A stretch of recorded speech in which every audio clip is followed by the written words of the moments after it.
আমার আজকের রেসিপি শুক্তোর ডাল। এটা একটা সাবেকি বাঙালি রান্না। এই ডালটা রান্না করতে সময় একেবারে কম লাগে, আর এই প্রচণ্ড গরমে এই ডালটা কিন্তু শরীরটাকে ঠান্ডা রাখে। আর যে সবজিগুলো ডালে দেওয়া হয়েছে, পেঁপে, লাউ, সজনে ডাঁটা, এগুলো তো ভীষণই উপকারী, আর পেটটাকে ওটা ঠান্ডা রাখতে সাহায্য করে। তো চলুন রান্নাটা শুরু করা যাক। এখানে আমি সজনে ডাঁটা নিয়েছি মোটামুটি 100 গ্রাম, মানে 4টে ডাঁটা নিয়েছি আর কি। তো সজনে ডাঁটাগুলো আগে কেটে নেব। তার জন্য 2 টুকরো করে নিলাম সজনে ডাঁটাটাকে, আর এটা দুটো দিক কিন্তু আগে এভাবে করে কেটে বাদ দিয়ে নিতে হবে। এবারে এগুলো লম্বা লম্বা টুকরো করে নেব আগে। এবার এই ডাঁটার আঁশগুলো কিন্তু এভাবে করে ছাড়িয়ে নিতে হবে। এই যে দেখুন, এভাবে করে সব ডাঁটাটাই আর কি লম্বা লম্বা টুকরো করে কেটে নিয়েছি, আঁশ ছাড়িয়ে নিয়ে খুব ভালোভাবে ধুয়ে রেখেছি। এই যে, আর এদিকে লাউ নিয়েছি 200 গ্রাম, লাউটাও খোসা ছাড়িয়ে খুব ভালোভাবে ধুয়ে ডুমো ডুমো করে কেটে নিয়েছি। পেঁপে 100 গ্রাম নিয়েছি, পেঁপেও খোসা ছাড়িয়ে লম্বা লম্বা টুকরো করে কেটে নিয়েছি, কেটে খুব ভালো করে ধুয়ে নিয়েছি। পেঁপেগুলো অবশ্যই একটু পাতলা করে কেটেছি যাতে তাড়াতাড়ি সেদ্ধ হয়ে যায়।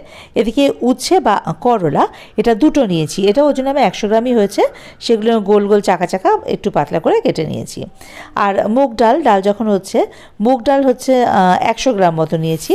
তো ডালটাকে আগে একটু হালকা করে ভেজে নেব। আপনারা চাইলে কিন্তু এমনি কাঁচা মুগ ডাল দিয়েও তেঁতুল ডাল করতে পারেন, তো সেটা তো খেতে ভীষণই ভালো লাগে। তবে ওই শুনেছি ডালটা নাকি একটু হালকা করে ভেজে নিলে সে ডালটা খাওয়া ভালো, তাই খুবই হালকা ভেজে নেব একটুখানি ডালটাকে। এই যে দেখুন, একদমই কিন্তু রঙটা সেরকম চেঞ্জ হয়নি, জাস্ট হালকা করে ভেজে নেওয়া। এবারে এটাকে একটু ধুয়ে নেব ডালটাকে, ভেজে রাখা ডালটাকে। এটা ধোয়া হয়ে গেলে এবার প্রেশার কুকার বসিয়ে দেবো ওভেনে, কারণ সেদ্ধ করতে হবে। তো ওই ধুয়ে রাখা মুগ ডালটা দিয়ে দিলাম। এবারে ওই সবজিগুলো একে একে দিয়ে দেবো। প্রথমে লাউ, তারপরে ওই সজনে ডাঁটা আর পেঁপে। এবারে পরিমাণ মতো জল দিয়ে দেবো। এবার দিয়ে দেবো স্বাদ মতো নুন। আমি এখানে ওই 1.5 টিস্পুন মতো নুন দিলাম হলুদ 1/2 টিস্পুন। এই যে, এবারে সব কিছু একসঙ্গে মিশিয়ে ঢাকাটা বন্ধ করে একটা সিটি আসা অবধি অপেক্ষা করবো। জাস্ট একটা সিটি দেবে এটা, তারপরে কিন্তু মিনিট 2-3 অপেক্ষা করে ওই ভেপারটাকে বার করে দিতে হবে। ওইদিকে ওভেনে কড়াই বসিয়ে তাতে সর্ষের তেল দিয়ে, তেলটা একটু গরম হয়ে গেলে এর মধ্যে এই কেটে রাখা উচ্ছেগুলো দিয়ে দেবো। এবার উচ্ছেগুলোকেও বেশ একটু লাল করে ভেজে নিতে হবে। উচ্ছেটা ভাজা হোক, ওদিকে দেখুন প্রেশার কুকারে এটাকে সিটি দিয়ে দিয়েছে। এই যে, এবার ফ্লেমটাকে অফ করে মিনিট 2-3 অপেক্ষা করব, এর বেশি না। মানে পুরো ভেপারটা বেরিয়ে যাওয়া অবধি কিন্তু অপেক্ষা করব না, নিজেরাই কিন্তু এভাবে বার করে নেবো প্রেশারটা। এই যে, না হলে ডাল একেবারে গলে যাবে, সেটা কিন্তু খেতে ভালো লাগবে না। আর এদিকেও দেখুন উচ্ছে ভাজা কমপ্লিট। এবারে এটা তেল থেকে তুলে নেব অন্য একটা পাত্রে। এবারে একটা বাটির মধ্যে আমি ওই 1/4 টিস্পুন মতো হিং আর 1/2 টিস্পুন আদা বাটা, এই দুটো একসঙ্গে খুব ভালো করে মিশিয়ে নেব। আদা বাটা আর হিংটা মিশিয়ে এর ফোড়নে দিলে এর কিন্তু ফ্লেভারটা খুব সুন্দর আসে। তো এবার রান্না শুরু করার পালা। তার জন্য ওখানে কড়াই বসিয়ে ওই উচ্ছে ভাজার যে তেলটা সেটা দিয়ে দেবো। বড়জোর 1 টেবিল স্পুন তেল হবে, তেল তো খুব একটা বেশি লাগে না এতে। তো তেলটা গরম হয়ে গেলে এতে ফোড়ন দিলাম 5 ফোড়ন, ওই 1/2 টিস্পুন মতো 5 ফোড়ন দিলাম, আর ওই হিং আর আদা যেটা মিশিয়ে রেখেছিলাম সেটা দিয়ে দেবো এর মধ্যে। এবারে কয়েক সেকেন্ড একটুখানি এটা ভাজা ভাজা করে নেব।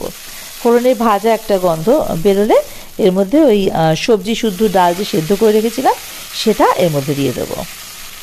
খুব সহজ রান্না, অথচ এটা খেতে এত ভালো লাগে, মানে গরমকালে না এটা দিয়ে অনেকটা ভাত কিন্তু খেয়ে নেওয়া যায়, ভীষণ সুন্দর লাগে খেতে, আর শরীরটাও মনে হয় ঠান্ডা হয়ে যাচ্ছে একদম। তো এবারে এই ভেজে রাখা উচ্ছেগুলো কিন্তু একই সঙ্গে দিয়ে দেবো এর মধ্যে, ভালো করে মিশিয়ে এবারে ফ্লেমটা হাইতে করে এটা ফুটে যাওয়ার অপেক্ষা। এই যে দেখুন ডালটা কিন্তু ফুটে গেছে। এর মধ্যে নুন আর হলুদ তো দেওয়াই আছে, এবারে এর মধ্যে স্বাদ মতো মিষ্টি দিয়ে দেবো। আর নুন মিষ্টিটা আপনারা এই সময় টেস্ট করে নিতে পারেন, চেক করে নিতে পারেন যে লাগবে কি না, লাগলে দেবেন। তো এখানে আমি চিনি দিয়ে দিলাম আরও 1 টেবিল স্পুন মতো।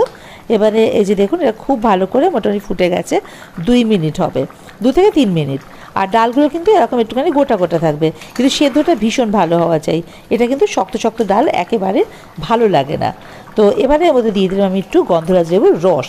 তো আপনাদের কাছে যদি গন্ধরাজ লেবুর পাতা থাকে তাহলে কিন্তু সবচেয়ে ভালো হয়। এবারে ওই গন্ধরাজ লেবুর পাতা থাকলে সেই লেবুর পাতা দিয়ে আপনারা এভাবে ফ্লেমটাকে অফ করে ঢাকা দিয়ে স্ট্যান্ডিং টাইমে রেখে দেবেন, দেখবেন তাতে ফ্লেভারটা দারুণ আসে। আমার কাছে পাতা ছিল না বলে আমি লেবুর রস দিয়ে দিলাম। এই যে দেখুন মিনিট 2-3 পরে আর কি ঢাকাটা খুলে নিলাম। ডাল আমাদের কিন্তু একেবারে রেডি। এখন ডালটা এরকম পাতলা আছে, এটা আর একটু ঘন হবে। এমনিতেই শুক্তো ডাল কিন্তু ঘন দরকার নেই, একটু পাতলা পাতলাই থাকে। আর অবশ্যই খেয়াল রাখবেন ডাল যেন গলে না যায়। ডাল যদি একেবারে গলে যায় তাহলে কিন্তু এটা ওই ভাতের মারের মতো লাগবে, সেটা খেতে ঠিক ভালো লাগবে না। আবার শক্ত যেন না থাকে, কারণ শুক্তোর ডাল শক্ত ডাল দাঁতে পড়বে, সেটা কিন্তু একেবারেই ভালো লাগে না।